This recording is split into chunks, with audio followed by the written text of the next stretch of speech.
Hello guys, welcome back to my channel. I hope you're all doing well. So after the somewhat disappointing run of True Detective Night Country, I, like a lot of other people, went back and rewatched the first season. And I don't really want to jump on the bandwagon of being a massive hater for this season. It certainly had some potential, a lot of potential, but I felt like it fell really flat, which I certainly cannot say for the first season, especially comparing the two after seeing them back to back in quick succession. But I noticed something about Rust I didn't really think about the first time around.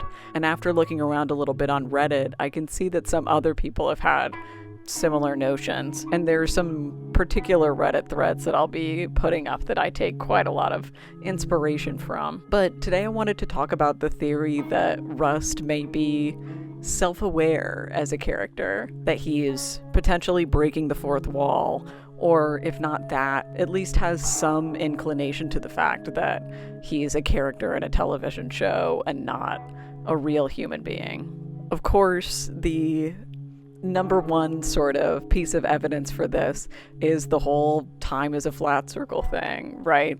You'll do this again.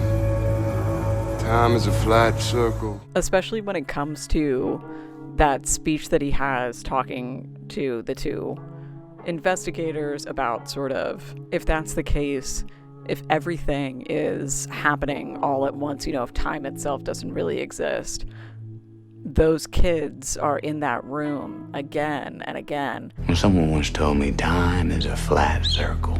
Everything we've ever done or will do, we're gonna do over and over and over again. And that little boy and that little girl, they're gonna be in that room again and again and again, forever. And personally, I found that really striking this rewatch, because I myself have been recovering from surgery and was going through a particularly bad bout of pain and discomfort while rewatching the first season. And now that I'm like a few weeks out from that really bad hump, there's almost a part of me that can't even connect to the fact that I was in so much pain, that I felt so horrible. And at the same time, I'm sort of aware of the fact that there is a me that exists somewhere that's still in that pain, that's still, crying out and hurting. And there's something really disturbing about that I think Rust looks at in an apt way. But if you look at it from this sort of meta perspective, he is literally correct that those kids will be in that room again and again, that he will be in that room again and again, and that time literally is a flat circle when it comes to a narrative piece of media that has one start and one ending.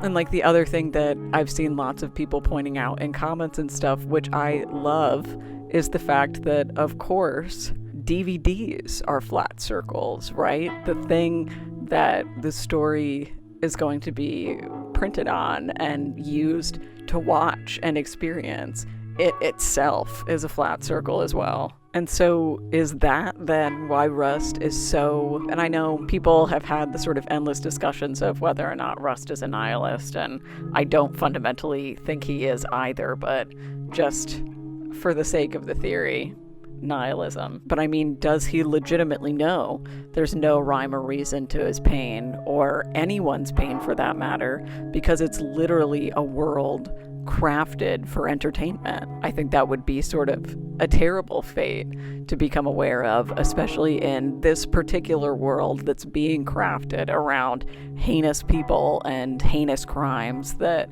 not only is he aware of, but also has to take part in to some extent, and is victim to some extent as well. Is that also why he has visions, or why we can see them at least? He's literally able to, break down the artifice of the camera, of the show itself, and construct his own world within it. There are other times I thought I was mainlining the secret truth of the universe. even less of sort of his drug-induced hallucinations, but especially things like seeing the sort of spiral of birds. And as other people have pointed out, there is a kind of nod to this in the show where Nick Pizzolatto himself has a cameo as the bartender in the strip club, but because he isn't really going along with the game, then Marty says, "Why you make me say this shit, man?" Which, of course, when read doubly, the character himself is literally asking the writer, why? Why did he create him? Why is he making him do this? Why is he making him act out these cycles over and over again? And in general, I think one of the things that sort of confounds a lot of people about Rust is the fact that so much of himself contradicts each other. He can act like such a nihilist, but then is able to get up every day and go to work and do things that, most human beings wouldn't do, even if they had, a strong conviction and sense of optimism or hope or a debt of service to the world. And I don't think Rust has any of those. And so is a sort of metatextual self-awareness then the answer as to why he gets up. He gets up because he knows he's a character. He knows there's a story to be told, and he knows that he has to be up and at 'em in order to make it happen. And he doesn't have to want to, but he understands that there's a script that he must follow, and he follows it. Which is also sort of an interesting note to make when it comes to the end of the show, like right at the end, his little speech he gives to Marty. I shouldn't even fucking be here, Marty.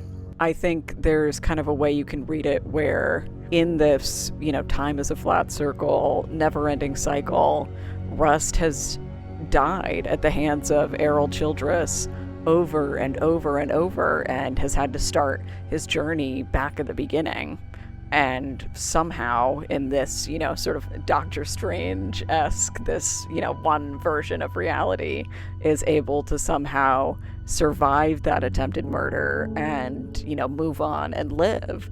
And the reason that he's so shocked is because he's lived this fate before. He has died again and again. And what about this time changed? And what happened to the story that allowed him to regain consciousness and, become alive again? And so I think in general, this can half be boiled down to a very red-pilled simulation theory metaphor, but at the same time, I think Rust being self-aware and just Rust's character arc as a whole is a great metaphor for the futility of human life. Things are going to keep happening and we're going to have to keep living through them. But in general, I think a lot about fictional characters suffering, especially when it comes to analyzing said characters for videos like this. And so I think a lot about what they would think of their suffering and how they would feel that they were created as fodder to facilitate entertainment in our world. As of recording this, I'm working on a video where I'm looking at The Last of Us Part 2, and I'm working on another video where I'm looking at Life is Strange. And throughout both of those, since I had been watching True Detective, I've been thinking a lot about how people like Ellie or like Max would react to the fact that they only exist to provide us with a story to either make us think or feel or just to play something where we shoot people or we take photos. And I think that both of them would be really angry and really disturbed by that. And we can see how Rust is disturbed by that, not only being forced to, undergo his own suffering, but to witness the suffering of a much more innocent population of others. I think the honorable thing for our species to do is deny our programming, walk hand in hand into extinction. One last midnight, brothers and sisters opting out of a raw deal. So, what's the point of getting out of bed in the morning? I tell myself I bear witness. And I know this gets into a really weird death of the author, almost delusional territory, acting like these fictional characters are alive, but it's just sort of interesting to think about. And I think Rust as a character has always elicited a larger understanding of the world he's in, and has certainly allowed me to think about media and think about life in different ways. But yeah, that's about it. Thank you for watching. I'm curious to hear what people think about this in the comments. Like, do you ever think about this with your favorite fictional characters? If so, who? Have you ever thought about this with Rust before? And again, I'm kind of sorry that I have to bash on Night Country because I really, really wanted it to be good. But alas. Anyways, if you enjoyed this, let me know if you have any other suggestions for videos in the comments. Even if you don't, you could you could subscribe, maybe you could even put the bell on, get a notification every time I post. I am working on quite a lot of stuff and was able to have things be kind of scheduled for a little bit before I went into surgery, so I'm hoping to be able to make things pretty regular, every 2 weeks or so like that. So I'll see you next time.